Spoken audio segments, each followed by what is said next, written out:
Let's be honest, when we picture the Wild West, we don't exactly smell lavender.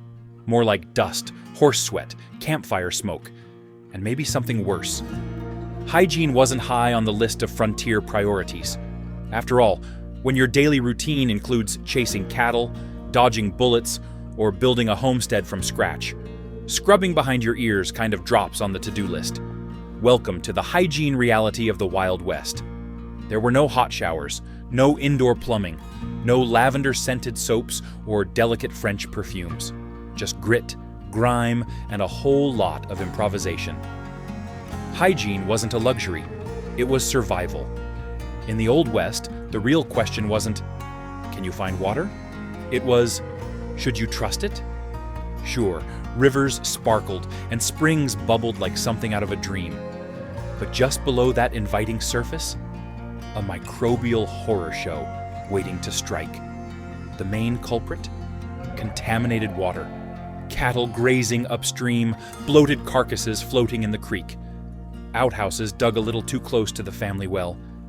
Any one of these could turn a simple drink into a slow-motion disaster. Stomach cramps, fever, and worse. Boiling water? That was wishful thinking. Fuel was precious. Time, even more so. Most folks just drank what they could find and hoped for the best.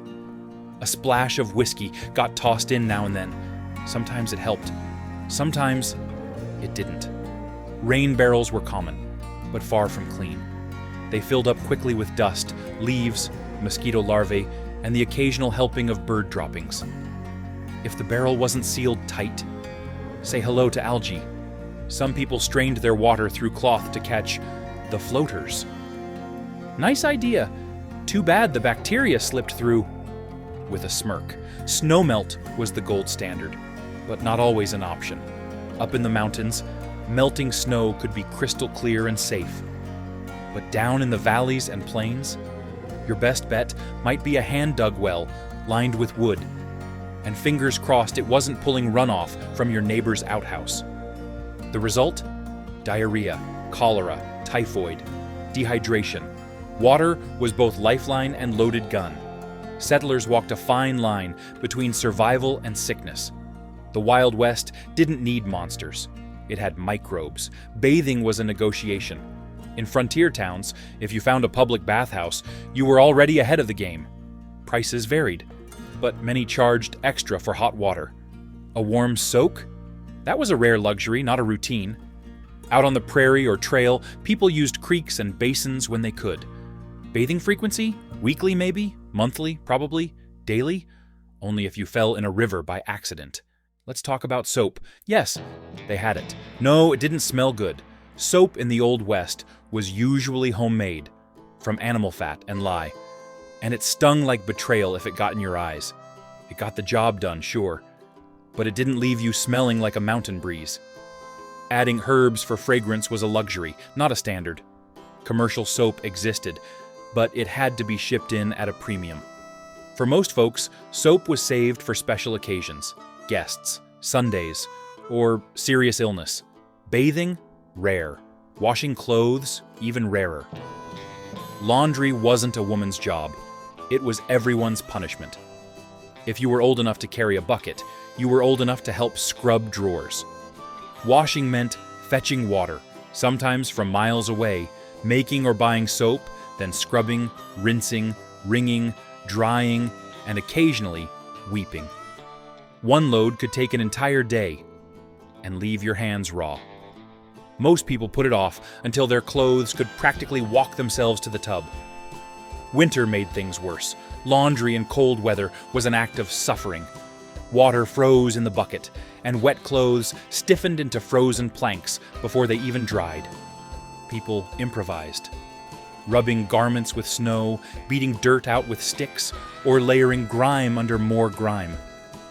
If you didn't stink worse than your neighbor, that was considered clean enough. And yes, everyone stank. Smell wasn't just tolerated, it was expected. Between livestock, sweat, wood smoke, leather, and dust, life came with a permanent musk. Nobody expected roses. Perfume was rare. Soap was rationed. And deodorant? It didn't exist. The human body did what the human body does, and everybody got used to it. Your scent told your story. Cowboys smelled like horses, sweat, and spilled beans. Blacksmiths carried the burn of coal and metal. Miners stank of dirt, dynamite, and day-old body odor. Even gamblers, supposedly the refined ones, soaked their suits in cigar smoke and nervous perspiration. Women weren't spared. Changing clothes too often just meant more laundry. And no one volunteered for that. Undergarments might get rinsed now and then, but full dresses. Only if you had status or a servant. Even frontier ladies had their own rugged musk. Cleanliness was more about survival than vanity. Clothing held onto odor like a grudge. Wool trapped smell. Leather doubled down, and since most people wore the same outfit for days, or weeks at a time, the stink built up like a second skin. Especially during long travels or hard winters, outfits weren't changed. They were endured. Children, equally filthy. Kids rolled in dust, drank from communal cups, gnawed on wood, and sucked dirty fingers. They played in the same dirt that horses relieved themselves in. Lice, worms, and rashes were common. Vaccinations were hit or miss. Outbreaks of smallpox, measles, and whooping cough claimed young lives regularly. A child who survived past age 5 had already outlived the odds. Scent signaled social class. The cleaner someone looked or smelled, the more likely they were rich, idle, or suspicious. Too clean could even draw ridicule. Smelling like the city wasn't always a compliment. A bit of grime meant you worked. People trusted dirt. It was honest. There was no shame in stinking. It just meant you were alive and making it. In some circles, the toughest man was the one who could survive his own smell the longest. In a world full of dust, death, and long winters, body odor wasn't the problem. It was just part of the scenery. Teeth? You mean those things you lose in your 30s? Dental hygiene was a cruel joke. Toothbrushes existed, but not everyone had one. Some folks used cloth, sticks, or just chewed mint or spruce twigs. Baking soda, salt, and charcoal made up the basic ingredients for tooth powder, if you remembered to use it.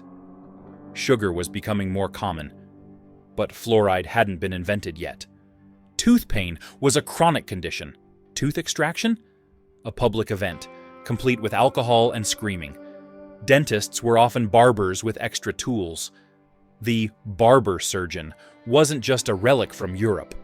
In many Western towns, your barber could also pull teeth, lance abscesses, and stitch wounds, whether he was trained or not. Traveling dentists set up shop in wagons or rented rooms, advertising gold fillings or porcelain teeth. But those services? Only for the wealthy. For everyone else, it was grit your teeth or lose them. Houses had dirt floors and worse ceilings. Cabins, shanties, and tents were usually drafty, leaky, and impossible to clean properly. Dust blew in through every crack. Rodents were constant roommates. Flies claimed squatters' rights. A good broom and a strong back could keep things respectable, but never sterile. Kitchens and bedrooms were often the same space, and chamber pots were a fact of life, unless you preferred the midnight walk to the outhouse. Toilets in the Wild West weren't so much facilities as they were suggestions. Forget tiles, forget flushing, forget anything that even vaguely resembled modern plumbing. If you needed to go, you aimed for the outhouse, assuming one existed. Most were rickety wooden shacks plopped a polite distance behind homes or saloons. They usually consisted of a hole in a board suspended over an even deeper, darker hole in the ground. The smell hit you before the door did. Using one was a gamble. On your dignity, your footing, and sometimes your life. Floorboards rotted, seats cracked, and tipping forward in the wrong direction could send you straight into a pit of unspeakable horror. Falling in wasn't just gross, it was deadly. There are accounts of people who didn't come back out, especially in the winter when hypothermia and disease waited below. So did flies, spiders, and occasionally snakes. Night visits were especially risky. You might be armed with a candle stub or an oil lantern, but many chose to just hold it until morning. Either way, you learned to be quick, cautious, and grateful when the wind was blowing the right direction. And if you were lucky enough to make it out alive, you still had one more problem: wiping. Toilet paper, as we know it, wasn't widely available until the late 1800s. And even then, few people used it. Most folks reached for whatever was at hand: corn cobs, leaves, grass, newspaper, or pages torn straight from catalogs, like the famous Sears Roebuck. The latter was so common that rural outhouses often kept the entire catalog on a nail. Conveniently readable and wipeable. Corn cobs weren't just a myth. Dried, smooth, and surprisingly reusable, they were a staple in prairie latrines. Some swore by them. Others swore at them. Either way, they did the job. Sort of. If you were very fancy or very urban, you might have gotten your hands on proper paper. But most settled for whatever didn't give you splinters. Hand washing wasn't a guarantee afterward either. A bucket of water and a rag might be nearby. But soap was often reserved for guests or Sunday best. This made outhouses a breeding ground for diseases like dysentery, cholera, and typhoid. If you lived near a river, downstream from a cluster of homes, you were essentially drinking everyone's business. Hair care was functional, not fashionable. Men often kept their hair short and wore hats to keep it clean. Women usually had long hair, braided or pinned up, not just for beauty, but to help keep lice at bay. Combs were common, but shampoo wasn't. People washed their hair with the same harsh soap they used for dishes and floors. Conditioners were unheard of. Grease, lard, or vinegar were sometimes used to fight dandruff or get a comb through the tangles. If all else failed, you wore a bonnet and hoped no one noticed. Let's talk about lice. Not if people had them, because nearly everyone did, but how they lived with them. Lice weren't occasional visitors. They were permanent residents. They thrived in hats, hid in shirt seams, nested in bedrolls, and set up camp on scalps. Cowboys, settlers, miners. They didn't just trade stories around the fire. They shared parasites. Getting rid of them? Mostly wishful thinking. People tried, of course. Fine-toothed combs were the standard tool. Some used knives. And when things got really desperate? Fire. Yes. Actual open flame. Folks would hold their shirts over a fire to roast the lice hiding in the stitching. The result? Scorched fabric, the occasional burn, and a lingering smell of charred wool. Still, a small price to pay if it meant fewer things crawling into your ears at night. Lousy wasn't an insult, it was a diagnosis. Camps weren't just called lousy, they were lousy, literally. Lice didn't just itch. They carried disease, typhus, trench fever, and enough misery to keep a whole frontier town scratching through the night. Some people tried lye baths or rubbed their skin with a homemade cocktail of animal fat and ashes, hoping to repel the invaders. Others shaved their heads. Though unless you were already going bald, that wasn't a popular option out west. And lice weren't alone. Fleas and bedbugs were regular guests. Bunkhouses and boarding houses didn't offer turn-down service. Mattresses, if you had one, were usually stuffed with straw, feathers, or horsehair. All excellent habitats for pests. Go to bed tired, wake up bitten. There was no such thing as clean accommodation, unless you counted a flat rock under the stars. Some people did count that, and considered it an upgrade. Rats? They ran the place. They chewed through leather, stole your food, and sometimes curled up in your bedroll like they paid rent. Try to chase one off? It might just glare at you and keep chewing. They were fearless, fast, and surprisingly comfortable with human company. So what did people do about it all? They coped, dusting clothes with ashes or sulfur, hanging garments in the sun, boiling what they could. If they had enough water and firewood. Travelers packed herbs like pennyroyal or tansy to keep bugs away. Some believed in the power of tobacco smoke, others just swore a lot. Or hygiene wasn't just about bathing, it was daily warfare, a constant, losing battle against nature's smallest soldiers. And judging by the scratch marks on half the population, nature was winning. Even Native Americans, who generally had far better hygiene practices, weren't immune. They bathed often, used plant-based insect repellents, and regularly smoked out their homes to kill bugs. But contact with settlers and trade goods meant infestations could spread anyway. A blanket from a trading post might come with more than warmth. It might bring a colony. No one was truly safe from the itch. And in a world with no bug spray, no antibiotics, and barely any soap, scratching could go from relief to risk. Skin infections, boils, and blood poisoning were common outcomes of too much scratching. If your scalp looked like a battlefield, it probably felt like one too. Because disease thrived where hygiene failed. And poor sanitation in the Old West wasn't just gross, it was deadly. Dysentery, cholera, and typhoid fever spread fast through contaminated food and water. One tainted well could take out an entire town. Doctors often had no clue. Even after Louis Pasteur's germ theory in the 1860s, many still blamed bad air or miasma. Washing hands between patients? Suspicious behavior. Hygiene was misunderstood, undervalued, and often ignored. The smell of town wasn't romantic. Most Western towns were built fast, with little regard for sewage. Slop buckets were dumped into alleys. Horse manure covered the roads. Dead animals sometimes lay where they fell, until someone made it their problem. Summer heat turned everything into a sour stew. People carried handkerchiefs to cover their faces, and ladies often wore perfume-soaked gloves or sachets just to make it through town without gagging. In Western towns, sanitation never kept pace with the population. Boom towns popped up overnight, wherever gold, silver, or the railroads showed promise. But sewer systems? Not part of the plan. Streets clogged with mud, animal droppings, and human waste. Paved roads were a luxury, not the norm. And when it rained, the whole town turned into a reeking river of filth.